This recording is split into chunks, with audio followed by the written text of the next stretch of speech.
Hello welcome back to പൊന്നു kitchen ബ്ലോഗിന്റെ പുതിയൊരു വീഡിയോയിലേക്ക് എല്ലാവർക്കും സ്വാഗതം. ഇന്ന് നമുക്ക് വളരെ ടേസ്റ്റി ആൻഡ് ഹെൽത്തി ആയിട്ടുള്ള ചക്കക്കുരു കൊണ്ടൊരു ചക്കക്കുരു അച്ചാർ തയ്യാറാക്കി എടുക്കാം. അപ്പോൾ ചക്കക്കുരു അച്ചാറിന് വേണ്ടിയിട്ട് ചക്കക്കുരു ഇവിടെ റെഡി ആയിട്ടുണ്ട് കേട്ടോ. ഇനിയിപ്പോൾ ഇതിന്റെ തൊലിയൊക്കെ കളഞ്ഞ് കഴുകി ഇതേപോലെ അരിഞ്ഞെടുക്കണം.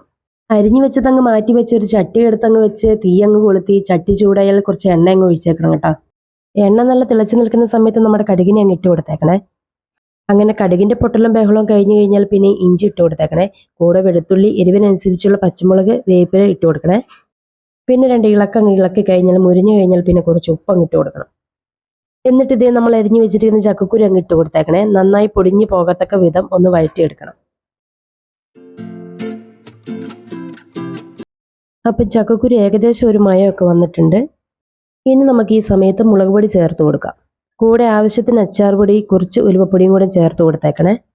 എന്നിട്ട് ഇതേപോലെ ഒരു 4-5 ഇളക്കങ്ങ് ഇളക്കി കൊടുക്കണം. അങ്ങനെ ചക്കക്കുരു അച്ചാർ ഇവിടെ റെഡി ആയിട്ടുണ്ട്. ഈ സമയം നമുക്ക് ഫ്ലെയിം ഓഫ് ചെയ്ത് ഇതൊന്ന് തണുത്തതിന് ശേഷം വിനാഗിരി ഒഴിച്ച് കൊടുക്കാം. അങ്ങനെ നമ്മുടെ ചക്കക്കുരു അച്ചാർ ഇവിടെ റെഡി ആയിട്ടുണ്ട്. അപ്പോൾ എല്ലാവരും ഇതൊന്ന് ട്രൈ ചെയ്ത് നോക്കണം. ഇനിയെങ്കിലും ചക്കക്കുരു കിട്ടിക്കഴിയുമ്പോൾ ഇതുപോലെയൊന്ന് അച്ചാർ വെച്ച് നോക്കാൻ എല്ലാവരും ശ്രമിക്കണം കേട്ടോ. അപ്പം നമ്മുടെ ഇന്നത്തെ വീഡിയോ എല്ലാവർക്കും ഇഷ്ടമായെങ്കിൽ നമ്മുടെ ചാനൽ ഒന്ന് സബ്സ്ക്രൈബ് ചെയ്യാനും മടിക്കാതെ ഓടി വന്ന് ലൈക്ക് തരാനും നമ്മളെ ഒന്ന് സപ്പോർട്ട് ചെയ്യാനും മറക്കല്ല കേട്ടോ. അപ്പം നമുക്ക് പുതിയൊരു വീഡിയോ ആയിട്ട് പിന്നെ കാണാം. ടാറ്റാ.